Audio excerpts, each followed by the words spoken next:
Hello, and welcome to another episode of the Vacation Rental Blueprint. This is episode 104. I am Tim, and joined with me, as always, is TC. TC, how's it going? Going great. How's everybody out there in podcast land? Podcast land. Yes, please share our podcast with those you know who are interested in self-managing, interested in short-term vacation rentals. We really want to spread the word, and we definitely feel we have the right message and experience and background to share everything we've learned and provide you with that competence and confidence to be able to self-manage a property.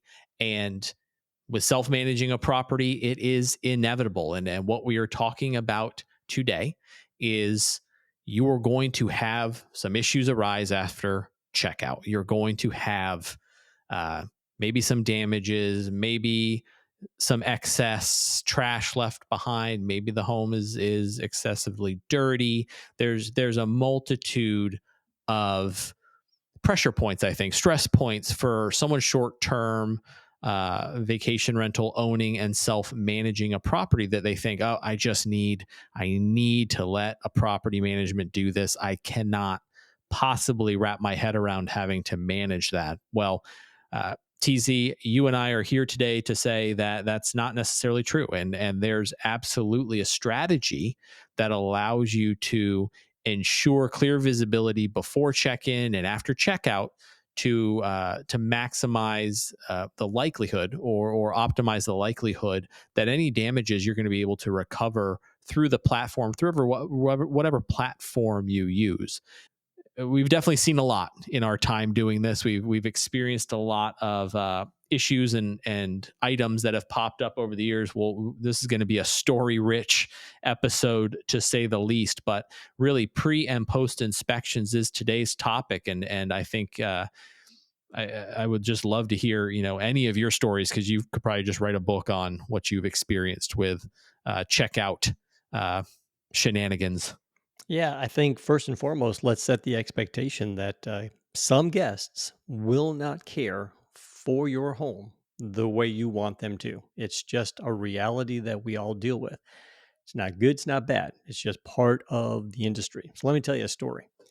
So we had spent months after purchasing the property converting it, transforming it, putting so much attention to detail, having so much fun transforming the home in ways that we thought future guests would absolutely love, enjoy, tell others about. And then you put the property on the platforms, VRBO, Airbnb, you name it, and you just wait. You wait for that first rental to come through, and you've got some, you're anxious, you're eager, and then you get that email. Someone wants to rent your home, and by golly, they're willing to pay that much. This is awesome. I'm going to make Right. so much money. All my hard work is going to be paid off. I can't wait. And then they I'm check in. rich. Yeah, I'm Yeah. rich, and this is exactly how it's supposed to go, and they're going to Yeah. love my home. And very first guest trashed our house. Yep. I mean, trashed the house. It was my worst nightmare. It's what I never thought would happen to me. It's never going to happen to me. It's only to other people. So what do I mean by trashed? Yeah. Well, Let's define that. yeah, let's talk about this. So this was Thanksgiving. So heck, I was excited because they were paying a nice premium holiday rent. And Right. we have home guidelines, a rental agreement that we ask all renters to sign that really outline, what are the expectations, what are the rules of the home. So we detail that out. And one of the first items is, because of where the house is located and because we've got a natural kind of forest behind the home, we don't allow barbecue grills, Right. fireworks, things like that. So guests checked out. What did we find? We found a deep fryer by the pool. They left all of the oil in the fryer. It looked like the oven was about 10 years old, just caked with food. There were still pans of food, not just pans of food in the oven. The refrigerator, the freezer. I mean, I could just go through a list of things that just trashed the home. Brand new Well, home, and brand new design. there was damaged furniture. I mean, you had damaged furniture on your first guest to this property, right? Had damaged furniture, had stains in the little bit of carpet we have. We had things missing. We had all kinds of decor items broken, shattered. I mean, it was just demoralizing. So, my first thought was, I quit. I'm not doing Right. this Yeah. anymore. This is ridiculous. Why No don't one's allowed people? in this house. Yep. Yeah, we're just going to fix it up and we'll use it for the family. This is Right. ridiculous. And then, fortunately, a very wise person said, Tim, um, there's not a darn thing that can't be fixed. It's the Yep. nature of this industry. If there's a hole in the wall, you know what we're going to do? We're going to patch it. And if there's paint chips, you know what we're going to do? We're going to paint it. And if there's oil in a deep fryer in the pool area, you know what we're going to do? We're going to properly dispose of it and then clean up whatever's on the concrete. So they were right. I mean, this is all the things that we can recover from. It was just demoralizing. It was a heartbreaker that people wouldn't care for the home the way we do, but it's part of the industry. Hotels Yeah. deal with it, everybody deals with it. As owners, we have to deal with it. We have to be prepared for it. So, what do you do? Yeah. So, the first thing we did, as you would expect, is we put together all of the documentation. We detailed all of the breakage, all of the extra cleaning, put together a very comprehensive list, and we submitted it to Airbnb for reimbursement. And then they said, "Thank you so much. Here's all your money." TC, right? No, they said, "Oh, we're Okay. so sorry you had to deal with that. Yeah. But we only reimburse if you submit X, Y, and Z. I'm sorry, you didn't provide proper documentation." Now, Right. hear me clearly. This is not an Airbnb problem. Airbnb clearly has rules, They do. guidelines in the resolution center. And as an owner, I just hadn't educated myself. So, all you listeners, that's what we're here for. So, with Yep. Airbnb and with VRBO, what they really need to support a claim is time stamped photos. So then I step back and I'm like scratching my head. How in the world am I going to Yeah. do time stamped photographs when I live 1,500 miles away? Right. And I allowed the simple to overwhelm me because I was just panicked. I was pissed. I Yep. was panicked, all of the P's. And then we finally had the realization that, hey, there's an easy way to set yourself up for success, and it's inspections. And the inspection piece is something that people often overlook. And I think we ran into that too. It was, the process and the system is there. You just have to instill it. You have to build it into your business model because an inspection is an expense.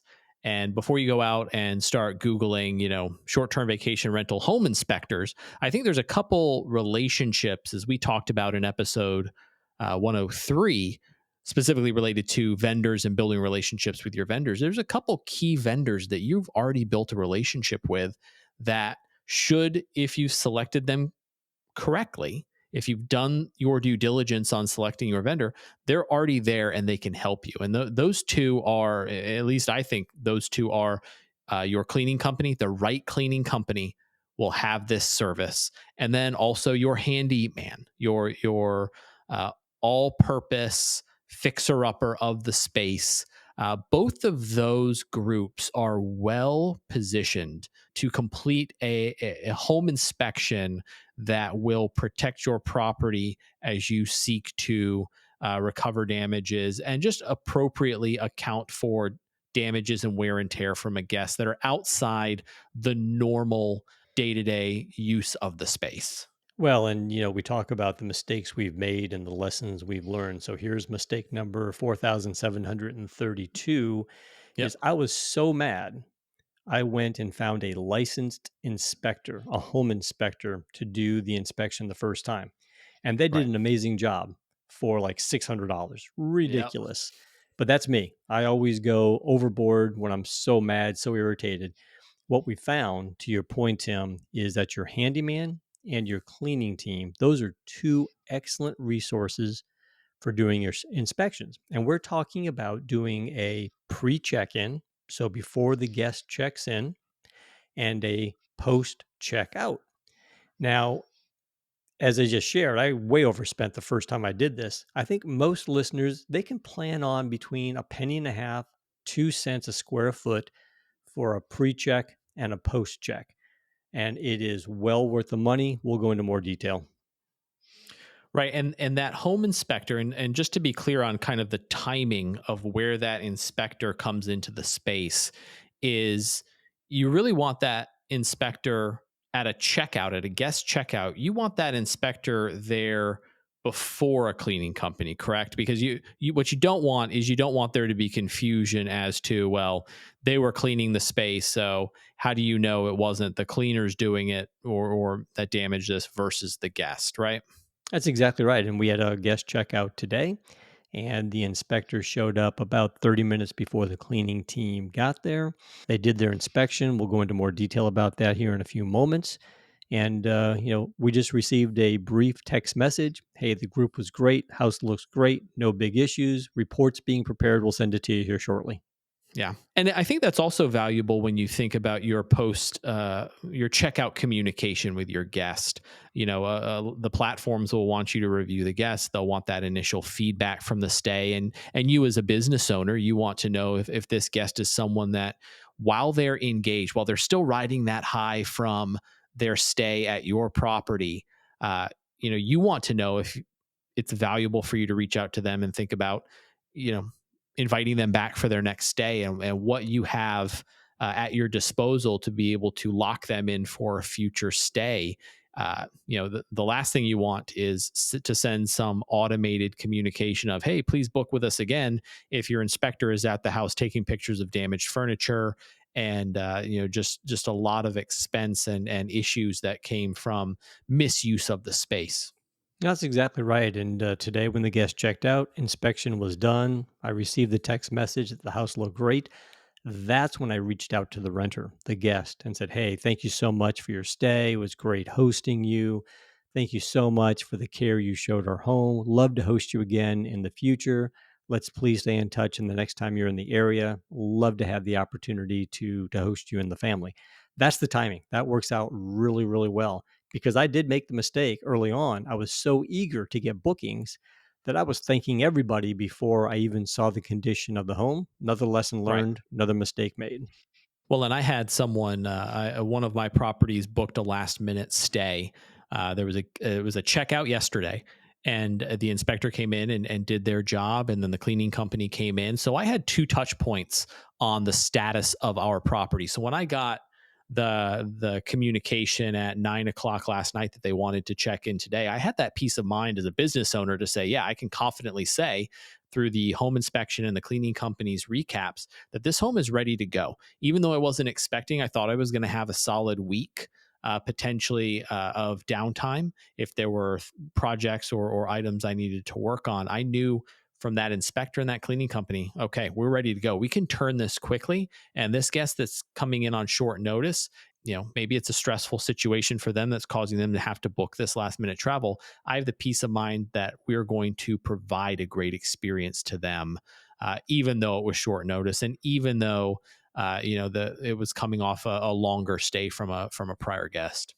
That's right. And let's get into the details. So you talk to your cleaning team, you talk to your handyman, you set them up to do the inspections. Yeah. Before the guest checks in, they do their pre check in inspection. This is, in my opinion, Tim, the critical one because this is where you do want time stamped photos from all over the house. Now, when I say time stamped photos, that's just an app. It's built into your mobile device. It's an easy thing to do. They open up the timestamp camera and everything is timestamped with the address of the property. It's built in, it's automatic, and your cleaning company or your handyman will have it. You want good time-stamped photos of the entire house because that's your documentation that before the guest checks in, the house is in great shape and there's no damage because you've shown the time-stamped photos of the key components of your home. Tim, do you think this is by far the most important inspection that's done? The pre-inspection is the foundation, right? And that's where you really want to make sure this inspection is taking place when there is no other human going to be in your vacation rental except for the guest checking in, because what that does is it provides you just a clear baseline case for here's what the property looks like, here's the state of the property, we are good to go. So I always tell my inspectors, I want pictures, I want multiple angles of rooms, every room in the house, with smartphone cameras how they are today and all their megapixels. There's a lot of detail that we'll be able to pull from these timestamped photos, but everything needs to have that documented photo, because if I come back on the post inspection and I don't have a baseline photo of something that was damaged because it wasn't damaged but now it is, I need to be able to show that that is the only group in this house was that guest. And that's where the power of a very strong pre-inspection with a thorough photo set. That doesn't mean your inspector necessarily needs to send you, as you're self managing the property, every single photo.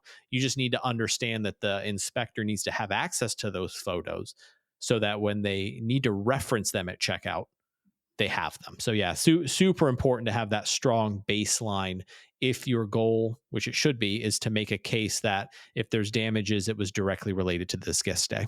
So if you've got a 2,000 square foot townhome or home or condo, 5 bedrooms, it's going to cost you about $50 for a pre and a post inspection, $50 each, but it's an insurance policy. And that's the way I Right. think about it, is that is money well spent, because if you do need to use the photos and the documentation to submit a claim, that's going to be your ticket to getting refunded, reimbursed by the platform. Ultimately comes from the guest, but it's going to be your ticket to getting the reimbursement. And we've got a few stories to tell about reimbursements we were able to get because of the inspections, and they more than take care of the expense of the cost of the inspection itself. And it's not just, I know I've been painting a picture of damaged furniture and those types of issues that arise, but at checkout, you have checkout instructions. You provide your guests with directions to check out smoothly at the end of their stay. Sometimes those guests don't necessarily follow all those directions, and most of the time, okay, you didn't set the thermostat to back to 75 degrees, it's still at 73.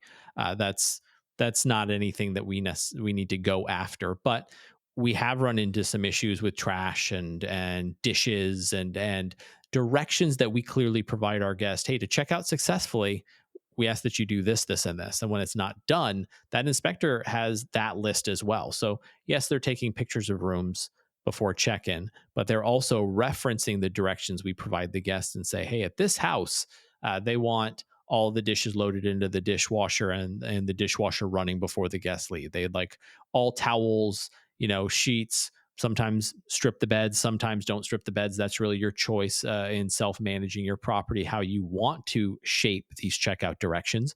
But those directions should be followed. And in some cases, if they're not followed, you can account for that. I think specifically to a Christmas guest that you and I talked about, TC, just in terms of it wasn't anything where there were damages, but it was definitely extra work that was required by our cleaning company in order to account for the guest not following one of our checkout rules. No, that's right. And I think it is really important to pause on this topic for a moment and remind both myself as well as all of our listeners that there is a cost of doing business that we all have to be aware of. Let me give you an example. Again, early on, I was still that new owner that was panicked about everything. Somebody stained my towel. How dare they? How could they? That was Right. $16.12. I'm going to send them a bill.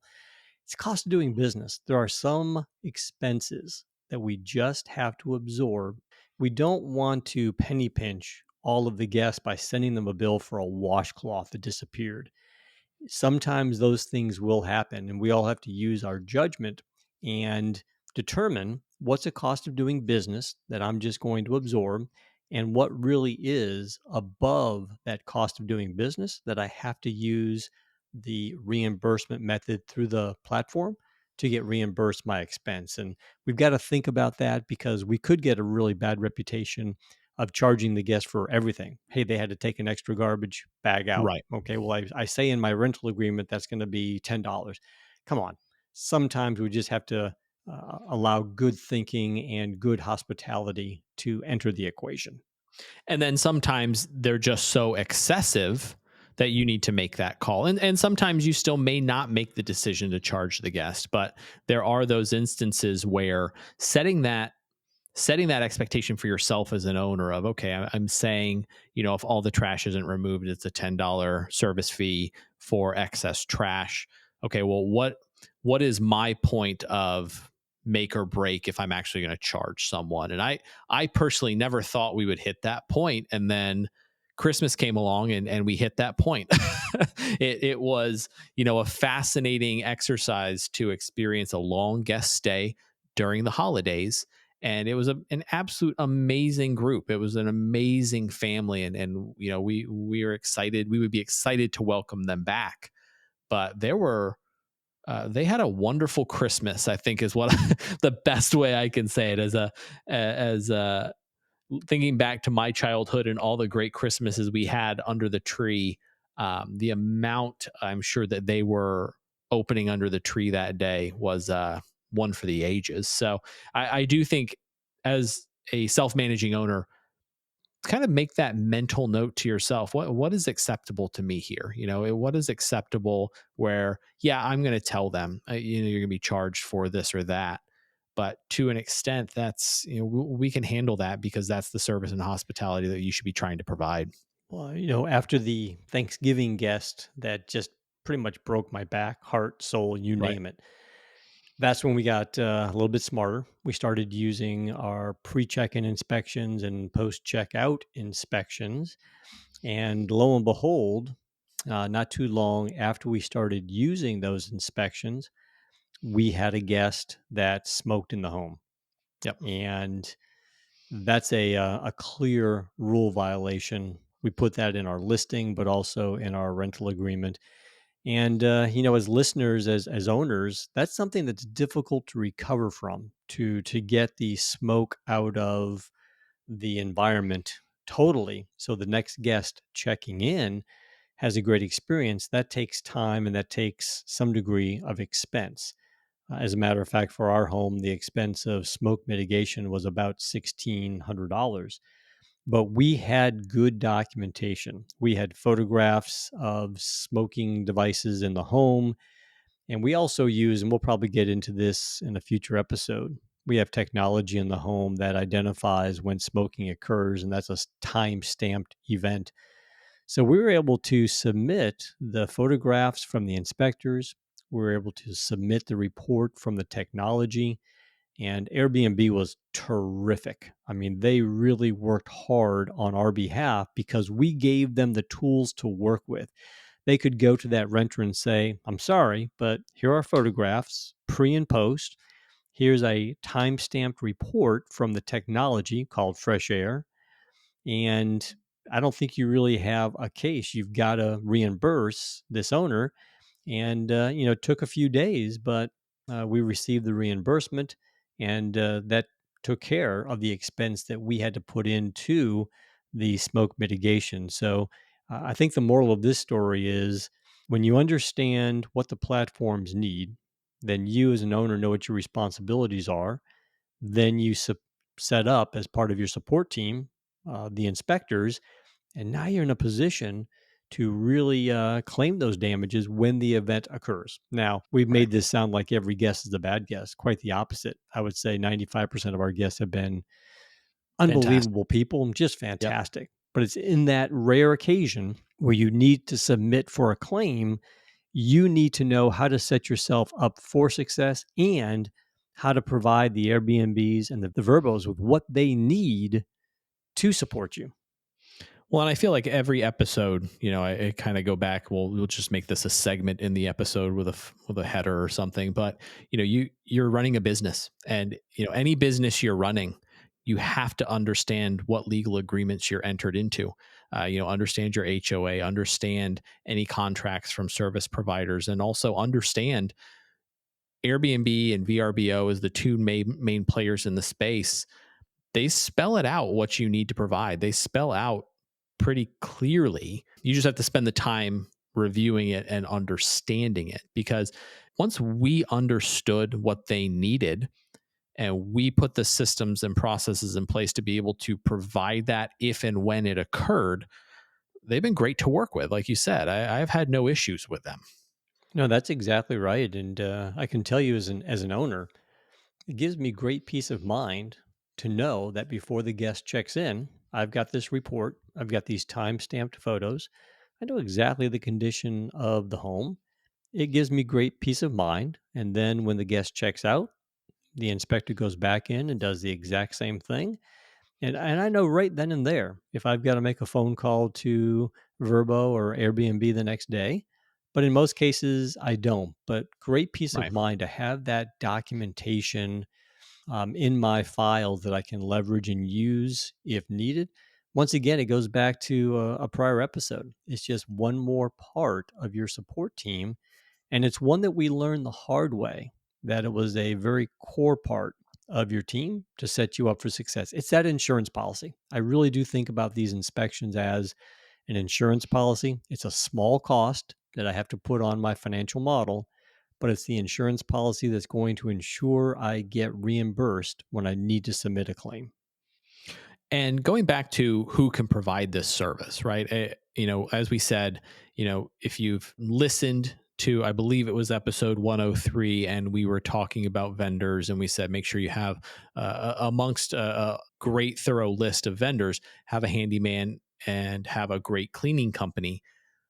I always will err toward the right cleaning company will provide this service.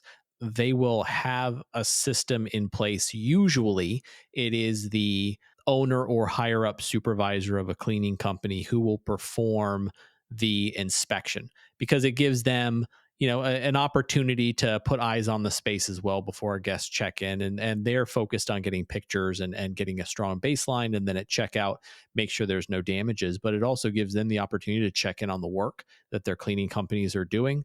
If they spot any opportunities for improvement, they can communicate clearly to their cleaners and potentially get their cleaner back out to that space or handle that themselves. But the right cleaning company, definitely take some time to talk to them about these inspections, because it's a service that for a cleaning company is an easy one to offer, because it's just having a system. They already know the space. They know the spaces that they're cleaning. They know the properties, and they know what to look for because they see it every day. So many of them see these damages, and they're not doing inspections, and so there's not really anything they can do. So have that conversation with your cleaning company. If you're not doing currently, if you're self-managing or you have a property and pre and post inspections aren't being done, have that conversation today, tomorrow, as soon as you can, to give you that peace of mind when you're managing this business.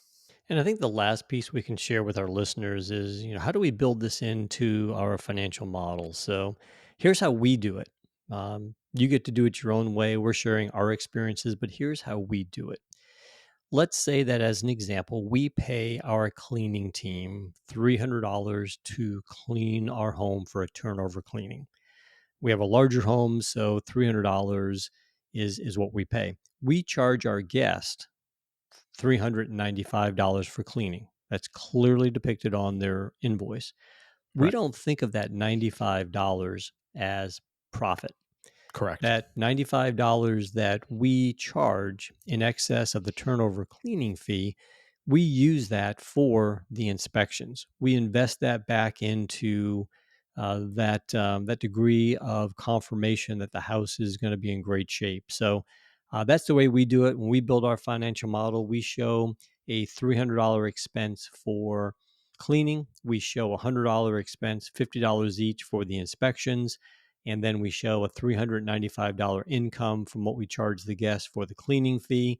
ends up being a $5 or $10 overall expense. But again, capturing these on your financial model is critical so that every dollar that you know of is properly identified and accounted for on your financial model, and you're not building a model that's misleading you as to your degree of profitability.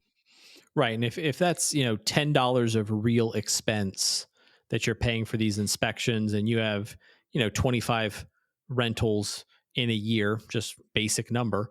I mean, that's not relatively, that's extremely inexpensive when you think about any damages or a single event of damages that you're going to recover in the instance that it does occur in your property. And again, we're not saying this happens every time. Maybe it happens more for some than others, but this is truly, as a business manager running and operating your business, you need to understand the risk. And this is the risk. These damages, these issues, guest smoking in your property, these are all risks because they could impact future guest perception of your space. And that directly leads into the rate you can charge, your reviews on the platforms, and just your general reputation within the area as being either a great property or just an okay property. And I'll tell you firsthand, you do not want to be considered just an okay property. You want to be a great property because you're running a business, and you want to run a business the right way. And that's as best as you can possibly do it. And these inspections are a great step in that direction. Yeah, and I think the key takeaways, Tim, from this podcast for our listeners, one, it's going to happen. You're going to have guests that don't respect your home the way you want them all to. It's going to happen. Number two, don't even consider giving up the way I did. Learn from me. Don't do it. Don't give up. It's the nature of the industry. You've got to just accept the fact that it will happen and you'll recover. You can recover. Number three, set yourself up for success. Pre check in inspections and post checkout inspections. It's a great insurance tool to have so that if you need to submit a claim, you can. And then when you're set up for success, then you're allowing the platforms to support you and you'll get reimbursed accordingly. So don't overcomplicate it. Learn from the mistakes that we made, and hopefully you find this helpful. Self-managing, it's where it's at, because you have that level of control and you can automate and build systems where it's not you doing those inspections. That's not feasible, that's not realistic. And so we hope that, here in episode 104 we were successful in providing you some more insights and expertise from our journey on this adventure that we're going on and have been going on for years now. And we do hope that you like, subscribe, tell your friends, because the model for self management is there. It just needs to be shared, and we're the ones that are trying to share it and really provide value and give you the confidence and competence to do this successfully. So, as always, TC, love talking to you. It's a pleasure, and look forward to talking again soon and sharing our adventures with everyone following along.